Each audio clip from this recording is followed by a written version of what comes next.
Sabeel Combatives. This is the Gooseneck lock master. It's kind of a go-to lock for a lot of bouncers, security, police officers. So let's break it down and see how we get into it quickly and how it can be made as secure as possible. First, we're going to take it off somebody who's actively combative. He's throwing a left-right combo, and we're going to do it in slow motion. I'm just going to parry the left because maybe it catches me off guard. Then with the right, I parry the right, I cover, and I come in with an uppercut. From here, this hand chops into the inner elbow aggressively. Boom, like that. While this one pushes the wrist away and folds it. And it happens very quickly. So, it comes on pretty quickly. From here, from this situation, if his arm's extended, it's just here. And if his arm is up in a fighting posture, it's just right there. I slapped it because if he's got a hard fist going on, I need to bend that. So as I chop in here, I smack that to get it bent. I had to find it again, but still, the point is, pow!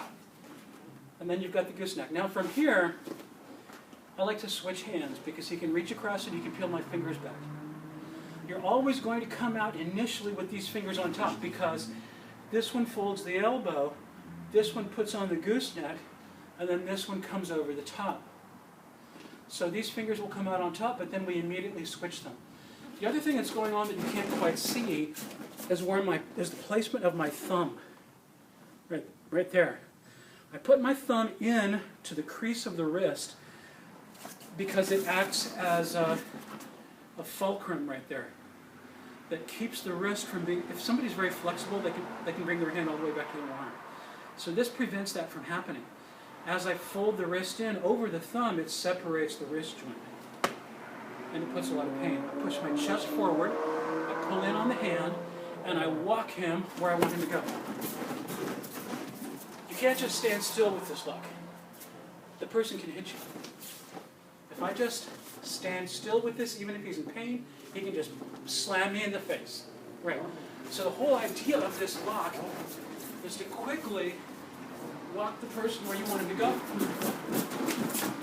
And he's in so much pain and he's just being bum rushed that it's very hard for him to throw a strike with the other hand. If you have two security people, one takes each arm. I take this arm and the other guy locks up the other arm in the same position, and then we can walk him at a more leisurely pace where we need him to go because there's almost nothing he can do. Some people split the fingers. So once they get in here, this hand takes these fingers, this hand takes these fingers, and you pull them in opposite directions, and that prevents him from being able to pull his elbow out. So if I don't split the fingers, he can just yank this elbow out in a lateral direction, and he's free. But it might hurt him to do that. If I'm putting it on tight, it'll hurt him to do that. But he can still do it. If I'm putting it on really tight, he can reach across with his other arm and pull my wrist down a little bit, and then yank his elbow out. But once I split the fingers, these fingers here are the key. The thumb and the index finger go that way, and the other three go the other way, and if he tries to pull out here, he'll break his own thumb and index finger. He's putting more pressure on his own fingers as he tries to pull out. It makes it a lot harder for him. He might have gotten out eventually. It makes it a lot harder. I suggest ignoring the thumb and trying two fingers and two fingers. Oh, man. Yeah. Okay. That's pretty devastating. All right. Try 3 and 2. Okay. And now, you know what? I know exactly why. Because the gap between the thumb and the index finger prevents me from being able to get a really tight grip, and it creates this space where you can slip out. The 2 and 2 So awesome. We just discovered, thanks to Chris, that two fingers and ignoring the thumb actually works better because you get a tighter grip. Oh, nothing you did. Thank you. Good little tip right there. Let's say he comes in with a circular strike. I'm going to step in with double elbows like we do. The first one is a shot to the face right there with the point of the elbow.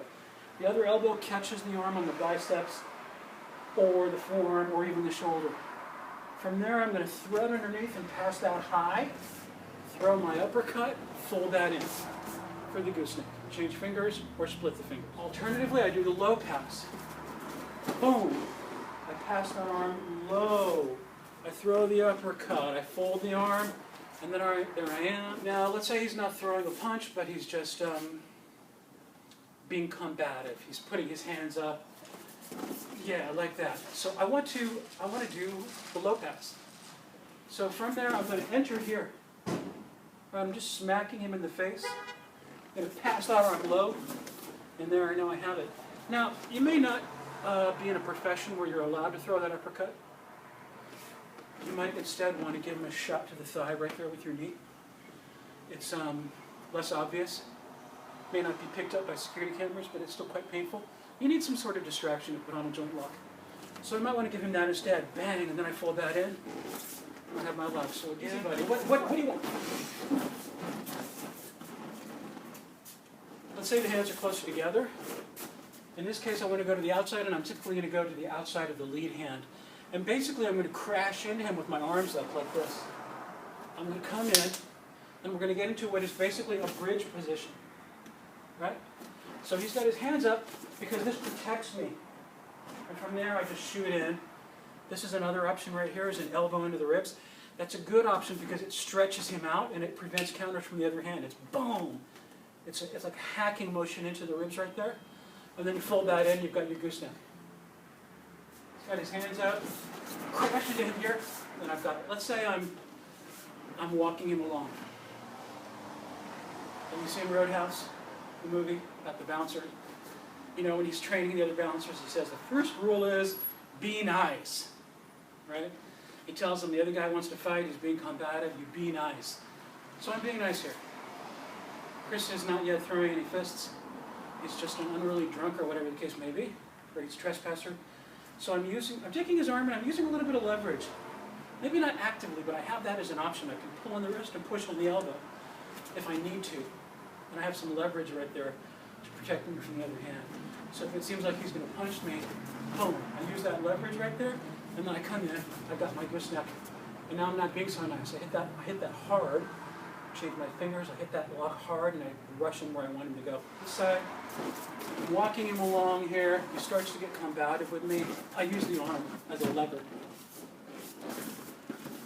And then I come in here, lock that up, and I got my gooseneck.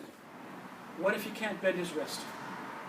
What if he's really stiff and strong, and I crash him in here and make my entry to see his wrist is so hard, and this happens. People will do this, especially if they've had this lock put on them. You can't bend this. There are a couple of options. So I come in here, his wrist is very stiff, I can't get it bent. I'm gonna point this down using my whole body. Elbow comes up, wrist goes down, and then I reach around and I have my corkscrew lock. It's pinned to my body here, and I have that corkscrew lock. And I could just hit that, bam, hit that hard, shearing the wrist, and then go into my gooseneck from there. Another option is to knuckle the inside of the wrist, bang, and that bends it. And then you've got your, another option would be to go into your forearm arm bar. So I'm here. Anytime the arm is bent like this, you can take this elbow and you can drive it up and over the head. So it goes here. And then I come back in my gooseneck. There are many other things I could flow into. I could have taken him down with that. But since we're looking at the gooseneck, I'm looking at how to get to that. So I push that up and over his head. This is a shoulder lock.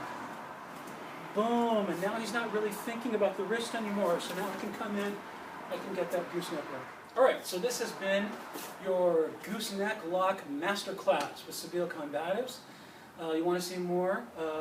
Thank you to Chris, by the way, for being my partner with this. Hit that round button in the middle to subscribe, or you can watch that video or that one. Thank you very much.